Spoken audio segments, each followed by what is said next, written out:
Hello friends, स्वागत है आपका मकवाना कोचिंग क्लासेस में।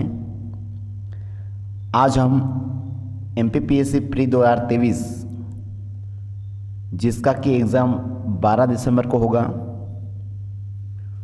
तो उस एग्ज़ाम को क्रैक करने का क्या रणनीति होना चाहिए, क्या उसका सिलेबस है, उसको किस तरह से पढ़ना चाहिए, तो आज हम इस पर डिटेल से बात करेंगे। तो आइए शुरू करते हैं आज का ये वीडियो। अगर हम प्री की बात करते हैं, वैसे ये एग्ज़ाम के जो फॉर्म शुरू होंगे ये 21 सितंबर से शुरू होंगे। 21 सितंबर से फॉर्म भरना शुरू हो जाएंगे और 20 अक्टूबर इसकी लास्ट तारीख है। 20 अक्टूबर इसकी लास्ट तारीख है और 12 दिसंबर को एग्ज़ाम हो गए। यानी कि अगर हम आज से देखें तो करेक्ट हमारे पास 90 दिन का समय है। 90 दिन का समय यानी कि 3 महीने। और अगर MPPSC प्री निकालना है तो 3 महीने अगर आपने रेगुलर पढ़ाई की तो आपका MPPSC प्री निकालना लगभग तय है। तो आज हम उसी रणनीति पर बात करेंगे। इसमें 2 पेपर होंगे 12 दिसंबर को। एक पेपर होता है पहला पेपर जो कि 100 नंबर का, मतलब 100 क्वेश्चन आएंगे, उसके अंदर हर क्वेश्चन 2 अंक का रहेगा, यानी कि 200 नंबर का। दूसरा पेपर रहेगा वो भी 2 घंटे का रहेगा, 100 अंक का, 100 क्वेश्चन रहेंगे, 200 अंक का। लेकिन जो सेकेंड पेपर है वो सिर्फ क्वालिफाई पेपर है।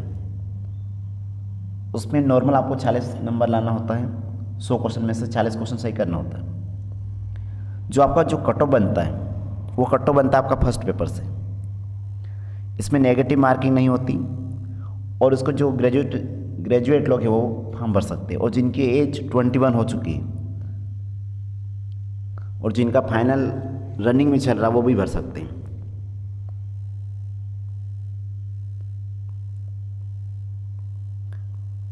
तो आज हम इसकी सिलेबस की बात करेंगे कि क्या पढ़ना है और क्या छोड़ना है। आपको इन 3 महीने के अंदर, 90 दिन के अंदर आपको क्या पढ़ना चाहिए ताकि आपका MPPSC प्री निकल जाए। तो इसकी जो पहली यूनिट है वो है मध्य प्रदेश का इतिहास, संस्कृति और साहित्य। अगर हम मोटे तौर से कहें तो MP का इतिहास आपको पढ़ना है। फर्स्ट यूनिट 10 नंबर की रहेगी और यहाँ से आपको मध्य प्रदेश का इतिहास मिलेगा, संस्कृति और साहित्य, प्रमुख राजवंश के बारे में पढ़ना आपको, महत्वपूर्ण घटनाएं, जो स्वतंत्रता आंदोलन हुआ था उसमें MP के व्यक्तियों का योगदान क्या रहा, प्रमुख कलाएं और स्थापत्य कला, यहाँ पर जैसे आपको खजुराहो के बारे में है, मांडू के बारे में, इस तरह से आपको पढ़ना है।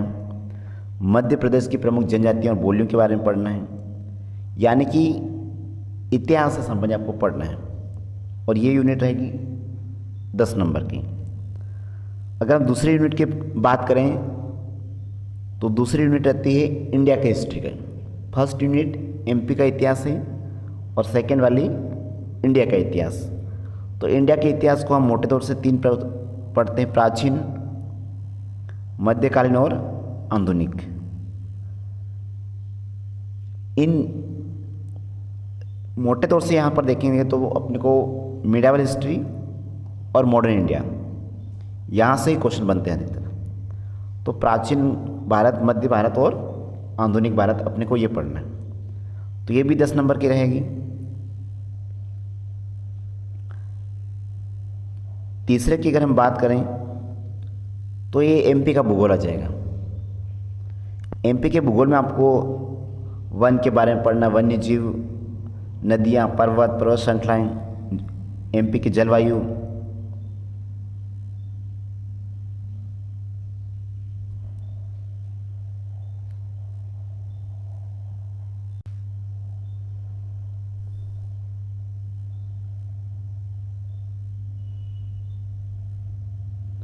इसके बाद खनिज संसाधन, मध्य प्रदेश में परिवहन, सिंचाई परियोजना, विद्युत परियोजनाएं, कृषि आधारित उद्योग, ये आपको पढ़ना।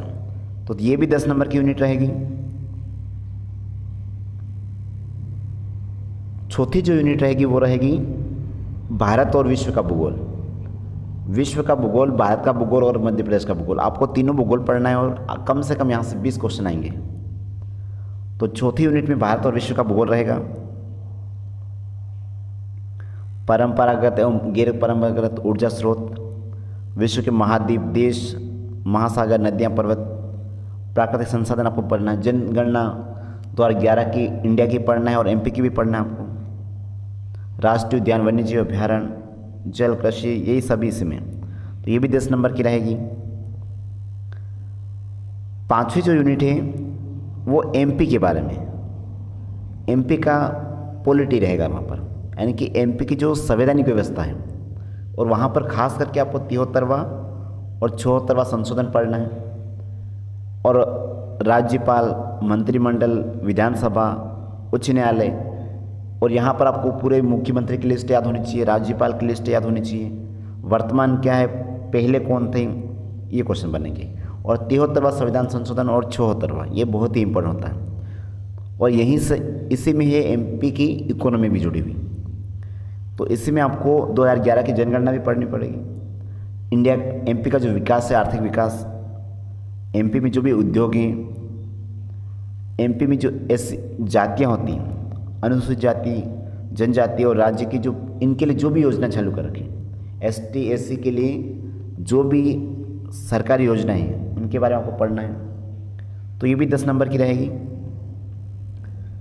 और छठी जो यूनिट है वो भारत का संवैधानिक विकास, यानी कि भारत, इंडियन पॉलिटी, मतलब यहाँ पर आपको अधिनियम पढ़ने हैं।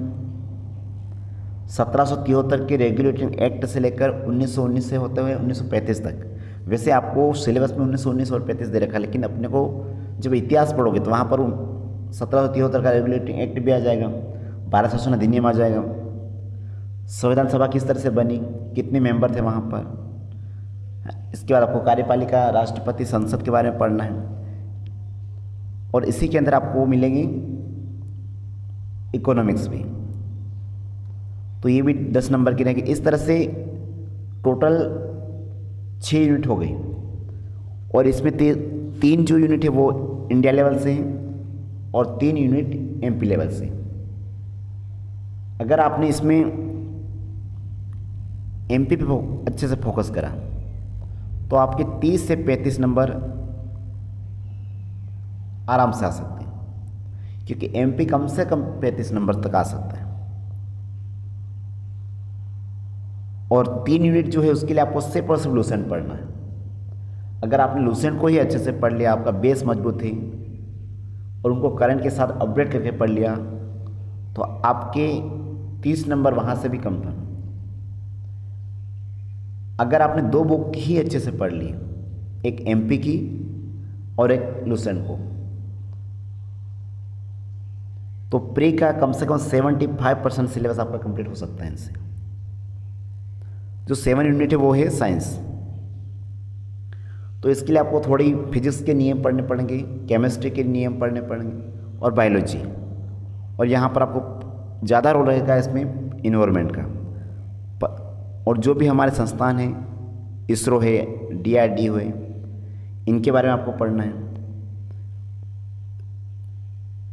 पारिस्थितिकी तंत्र, पोषण, आहार एवं पोषक तत्व, मानव शरीर का स्ट्रक्चर पढ़ना है आपको, कृषि उत्पाद तकनीक पढ़ना है, खाद्य प्रसंस्करण पढ़ना है, स्वास्थ्य नीति और उसके लिए जो भी कार्यक्रम शुरू कर रखें उनको पढ़ना है, प्रदूषण कैसे होता है, प्राकृतिक आपदाएं कौन कौन सी होती है, वहाँ उनका मैनेजमेंट किस तरह से किया जाता है। तो ये 7 यूनिट है और ये सबसे टफ यूनिट होती है। और अगर आप सबसे अधिक जो क्वेश्चन 10-12 क्वेश्चन तक आते हैं यहाँ से, और सबसे टफ यूनिट मानी जाती है। लेकिन इसका जो सिलेबस आप जब देखोगे तो बहुत छोटा लेवल है इसका, लेकिन इसको अगर आपने 2-3 बार अच्छे से पढ़ लिया तो आपके क्वेश्चन बाहर नहीं हो सकते यहाँ से। अगर हम 8वीं यूनिट की बात करते हैं वो तो करंट अफेयर से संबंधित है। यहाँ से आपको वर्ल्ड के, इंडिया के और एमपी के महत्वपूर्ण स्थान और महत्वपूर्ण व्यक्तित्व, यानी कि ये पूरी जो करंट अफेयर है वो आपके मैप पर डिपेंड होती है। अगर आपने पिछले 1-2 साल में जो भी वर्ल्ड में, इंडिया में और एमपी में जो भी घटनाएं हुई, उनका भौगोलिक मैप के आधार पे आपको पढ़ना होगा, तभी वही क्वेश्चन सही हो सकते हैं। महत्वपूर्ण घटनाएं जो 1-2 साल के अंदर हुई, खेल के बारे में यहाँ से कम 5-6 क्वेश्चन खेल से आते हैं डायरेक्ट। तो खेल संस्थाएं, किसी खेल का संबंध किससे, कोई व्यक्ति है उसका संबंध कौन से खेल से, कौन सा पुरस्कार किस खिलाड़ी को मिला, अगर ये अपने 5-6 चीज़ों को अगर आसपास रख के पढ़ें तो आपके 10-12 नंबर कन्फर्म है। क्योंकि पीएससी के अंदर कम से कम 20-25 क्वेश्चन ऐसे रहेंगे जो करंट से रिलेट करके, क्वेश्चन वो जरूर इतिहास का होगा लेकिन उसको करंट से अपडेट करके, तो आपको करंट के साथ ही पुरानी चीज़ों को पढ़ना है। और जो 9th यूनिट है वो है सूचना एवं संचार प्रौद्योगिकी, ICT वाली, इंफॉर्मेशन कम्युनिकेशन टेक्नोलॉजी। यहाँ पर आपको मोटे तौर पर कहें तो ये पूरा कंप्यूटर है। अगर आपको कंप्यूटर अच्छे से पढ़ रखा है तो वहाँ से आपके 10 नंबर लगभग कन्फर्म है। और यहाँ से हर बार 10 क्वेश्चन ही आएंगे, 10 से ज़्यादा आ सकते लेकिन कम नहीं आ सकते, क्योंकि कंप्यूटर का रोल MPPSC में बहुत ज़्यादा इंपॉर्टेंट होता है। और यहाँ से आपको e-governance, robotics, artificial intelligence, cyber security, internet, social networking site, e-commerce, और जो 10वीं यूनिट है उसके अंदर आयोग दे रखे हैं और कम से कम 15 आयोग आपको पढ़ना है। भारत निर्वाचन आयोग, राज्य निर्वाचन आयोग, लोक सेवा आयोग।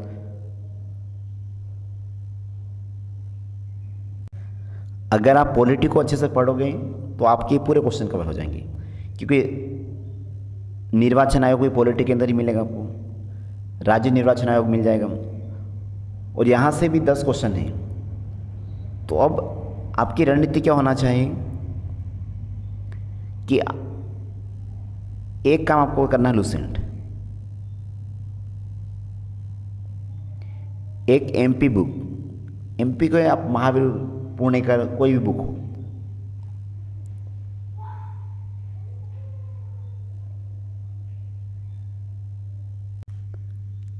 अगर आपने ये 2 बुक ही अच्छे से पढ़ ली तो आपका 75% सिलेबस कंप्लीट हो जाएगा। बचा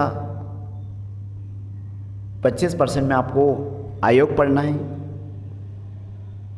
कंप्यूटर पढ़ना है और current affair. Computer, current affair और आयोग, ये 3 चीज़ें आपको डायरेक्ट 30 नंबर दिलाएंगी। तो 3 महीने की जो रणनीति है उस पर काम करना होगा आपको। अब आपको करना क्या होगा, सेल्फ स्टडी करो या कहीं से पढ़ो। आज से